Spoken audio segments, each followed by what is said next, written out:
Saudara, kapal feri KMP Layur rute Saparua menuju Wailei kandas akibat gelombang dan angin kencang. Penumpang pun melakukan penyelamatan mandiri melalui pintu depan dan beberapa dievakuasi melalui samping badan kapal feri. Ombak paling kencang.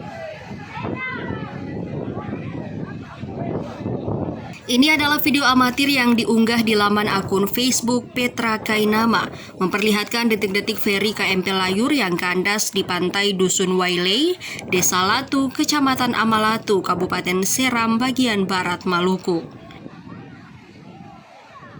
Feri KMP Layur bertolak dari Desa Kulur, Kecamatan Saparua, Selasa 28 Desember 2021, pukul 10 pagi, menuju Wailei, kandas di pantai Wailei karena gelombang dan angin kencang. Para penumpang kemudian memilih menyelamatkan diri melalui tangga pintu depan. Dalam video ini, terlihat juga beberapa penumpang terpaksa dievakuasi melalui samping kapal yang membahayakan keselamatan diri.